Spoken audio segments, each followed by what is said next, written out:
Hi, I'm Evie, editor of IdentityWeek.net. Today we're catching up with Stephanie Delabriolle, executive director of the Secure Identity Alliance. Welcome, Stephanie. It's great to talk to you this morning. Thank you, Evie. Good morning. The SIA is a non-governmental organisation that brings together public and private industry and helps advocate for ID policy, provide technical guidance, and share best practices. My first question is, what difference has your specifications made to the ID ecosystem? Uh, Thank you, Evie. One thing I want to add, we did indeed start as an advocacy vehicle 10 years ago. It's actually our 10th anniversary year this year.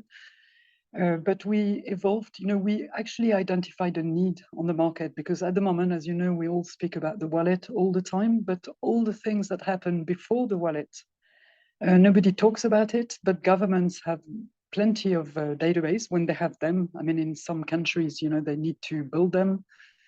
And on that side of the market, there was no standard for interoperability. And as you know, the trend is certainly not towards big system that contains everything. You really need to split into building blocks, and you needed a standard for interoperability there. And this this need came really strongly from Africa, and this is when we started the OSIA initiative 5 years ago. Industry, public and private actors, because that's, I think, is really important to remind people is that SIA is composed of a lot of public industry players as well. And since the beginning, we've always worked with government. So we actually put this initiative together and developed it. And what it creates, it's really interoperability in the identity system markets. And this is very important because if you have interoperability, that means you really reduce the vendor lock-in aspect because you can change suppliers much quicker. You can also change only a part of your system because your system is broken into pieces. So that means if you want suddenly to change your biometrics management solution, you can do it without changing the whole system. And when it's already a distributed type of a system, that means you can really save also on integration cost. So this is what we brought to the market, interoperability on the identity system part of the market. All the things that happen just before onboarding on the wallet. Much has been made of kind of legal and technical compliance frameworks, which are obviously very important. Without them, you can't have interoperability.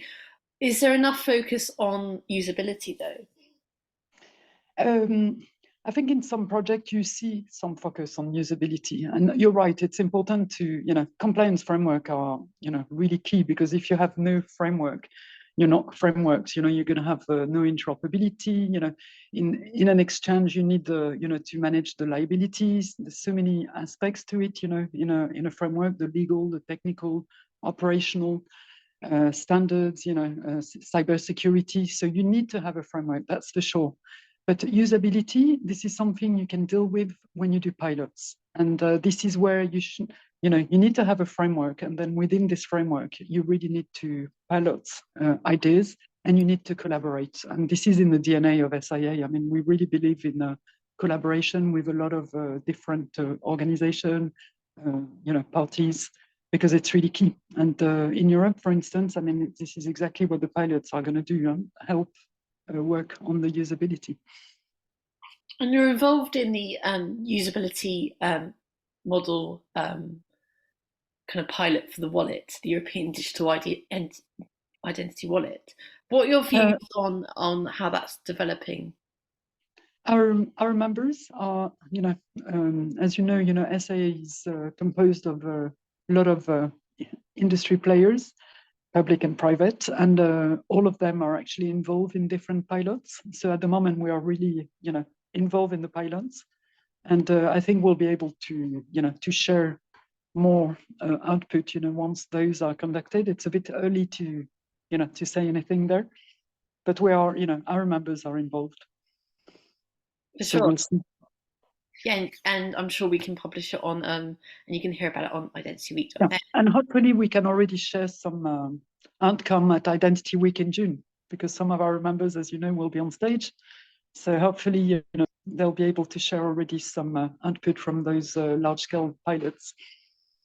Of course. And do you think competition in the solutions marketplace is making it more difficult to achieve interoperable systems?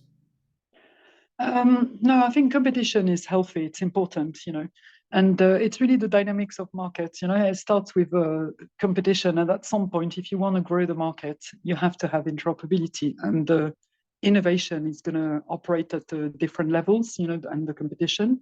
I mean, if you take an example, GSM market. I mean, if today you're able to, to give a call everywhere in the world, it's because you have interoperability. At some point, back, 30 years ago, you had all the actors, operators, server vendors, mobile handset, everyone sat around the table and agreed on a standard to make sure it works. Just an example, in Europe, the cost of having, for instance, on the banking side, the cost of having several APIs has actually costed 2 billion to Europe. Just the API cost, and also 36 billion in lost transactions because of the lack of interoperability. We have different APIs. So this is where, when we brought this set of APIs on the identity system market, we really believe all actors should sit around the table. It's very key, because otherwise it's going to cost a lot of money to all the, to the market in terms of integration, lost transaction, lost opportunities. And innovation and competition is healthy for kind of it is. I mean, interoperability, you create a level market playing field, which is very good for innovation, competition, but it also allows smaller actors to play. It's not only all, for all the big actors. That means, when you have an interoperability, everybody can play in the market.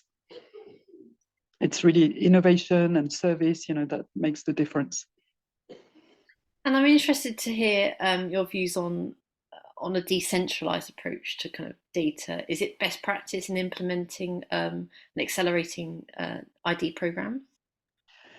I mean, the trend is towards decentralize the solution. I mean, we see it with the wallet, and the wallet is a decentralized solution, and the user has all its data in hand, and is in control of its data. So it's definitely the trend, and a very good trend. One comment I want to make, although there will be a mix and match of different technology. I mean, decentralized doesn't equal blockchain. You have to. It would be totally realistic to think that you can just put everything in the bin and go all blockchain. So this is you're going to have a mix and match of different technology, but decentralized is definitely the trend, and the wallet is a living proof of that. Yeah, we're definitely seeing that trend in government as well. It's great to speak with you, Stephanie. I look forward to seeing you at our shows in Amsterdam and the rest of the year. Thank you very much. Thank you very much, Evie. Looking forward to it as well.